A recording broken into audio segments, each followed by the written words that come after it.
नमस्कार, मी सतीश कुलकर्णी.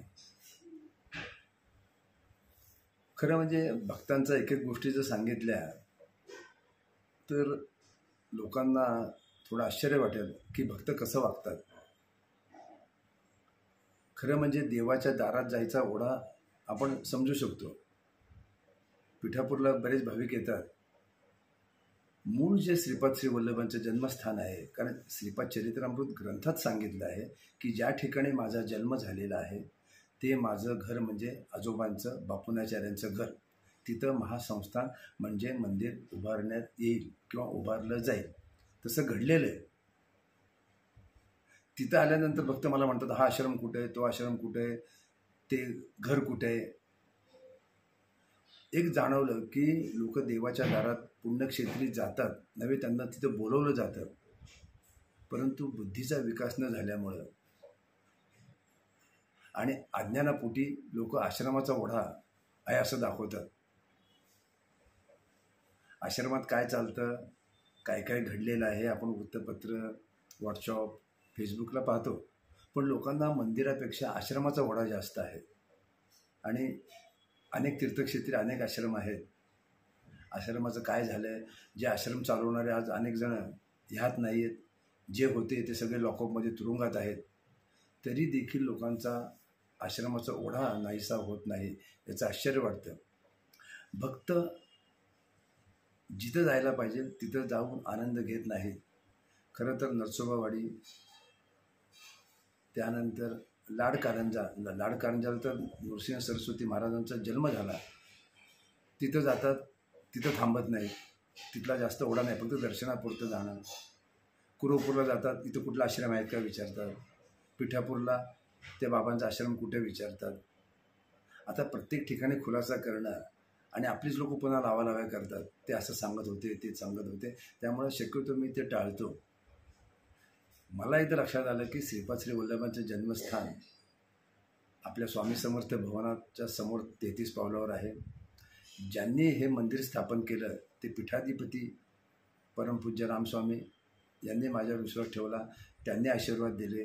श्रीपाद श्री वल्लभांनी त्यांना काही सांगितलं आणि त्यांनी सांगितलं मला रामस्वामीने की तुमच्याकडून हे आपल्या प्रसिद्धीचं आणि सेवा कार्य करून घ्यायचं आहे.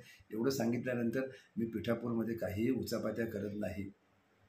वाटलं मंदिरात जातो, एखादं भजन म्हणतो, तिथं 4 लोकांच्या भेटीगाठी होतात. पुन्हा स्वामी समर्थ भवनात सकाळी 7:30 ते रात्री 11पर्यंत मी बसलेला असतो. तो आनंद घ्यायचा तो मी घेतो. तो सोडून जर मी हा आश्रम तो आश्रम, इकडे जा तिकडे जा, तर श्रीपाद श्री वल्लभ म्हणतील तुला बोलवलं काय, तू करतो काय. तसंच अनेक भक्तांचं झालं आहे की त्या गावात जातात पण तिथं आश्रमाचा ओढा जास्त. आश्रमामुळं कोणाचंही भलं होत नाही, त्या आश्रम चालकांचं जास्त भलं होतं आणि शेवटी ते तुरुंगात जातात. अनेकांकडे पिस्तूल आहे, त्यांनी आत्महत्या करावी लागली. अनेकांकडे संपत्ती आहे, ते कोर्टाच्या विवादात पडलेलं आहे. भक्तांनी एक लक्षात ठेवावं, आपण देवाच्या दारात देवाकडे चाललेलो आहोत. नरसोबावाडी दत्तांची राजधानी, लाडकारंजा नृसिंह सरस्वती महाराजांचं जन्मस्थान, पिठापूर श्रीपाद श्री वल्लभांचं जन्मस्थान, अक्कलकोट स्वामी महाराज ज्या ठिकाणी 21 वर्ष राहिले ते वटवृक्ष स्वामी मंदिर. पण लोकांना ह्याच्यापेक्षा आश्रमाचा ओढा जास्त. तिथं आपला वेळ वाया घालवतात. मध्ये कर्दळी वनाचं जे फॅड सुटलं होतं, स्वामी समर्थ अक्कलकोटला आलेत, भक्तांना या म्हणून सांगतात, ते सोडलं लोक कर्दळी वनात जायला लागले. तिथं गर्दी, गोंधळ, पैशाचा बाजार आणि मुळात ते खोटं स्थान होतं. त्याबद्दल तर मी बराच वेळा बोलवलो, अनेकांनी तो व्हिडिओ केलेत. म्हणजे लोकांना नको त्याचा ओढा जास्त आणि खोट्याचा ओढा जास्त आहे लोकांना. कारण खोटं हे वाऱ्यापेक्षा जास्त वेगाने पसरलं जातं आणि ते एकदा कानावर पडलं की ती उत्सुकता लागू लागते. अभ्यास नाही, वाचन नाही, खरं खोटं जाणून घेण्याची देवाने बुद्धी दिली, ती बुद्धी चालवायची नाही. त्यामुळं आश्रमात नको ते होतं, नको तेवढा पैसा तिथं अर्पण केला जातो आणि नंतर मग नको त्या भानगडी होतात.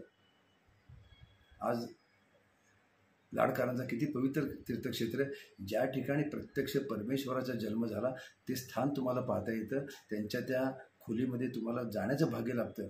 ते नको, आश्रम कुठे सांगा. खरं तर तिथं त्या लाडकारंजाला 3-3, 4-4 दिवस राहायला पाहिजे, पण लोकांना ते नाही. बघू जाऊ, पण कर्दळीवाला जेवढे लोक गेले तेवढे सुद्धा कारंजाला गेले नाही, कारण लोकांना नको त्याचा आणि खोट्याचा ओढा जास्त होता. अखेर स्वामी समर्थांच्या ते लक्षात आलं आणि त्याच्याबद्दल मला 4 गोष्टी सांगाव्या लागल्या. काही लोकांनीही मला सहकार्य केलं आणि आज कर्दळीवन पूर्णपणे बंद पडलं. नाहीतर आज लोक अक्कलकोटपेक्षा आज कर्दळीवन लोक गेले असते.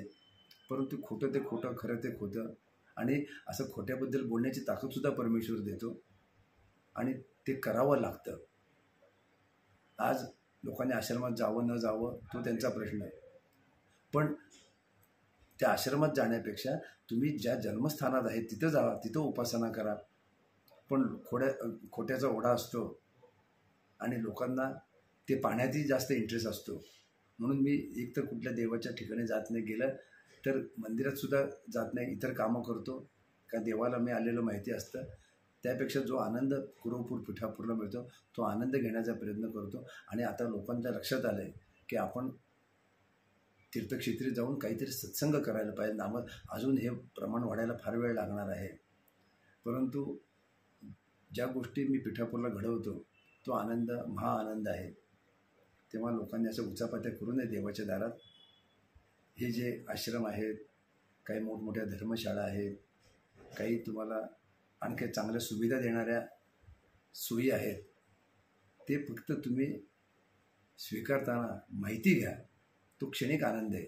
पण जिथं देवाचा जन्म झाला ते पवित्र स्थान पिठापूर, तिथं जास्तीत जास्त राहा.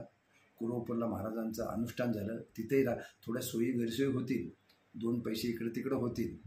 नृसिंह सरस्वती महाराजांचं जन्मस्थान आहे, तिथं राहण्याचा प्रयत्न करा.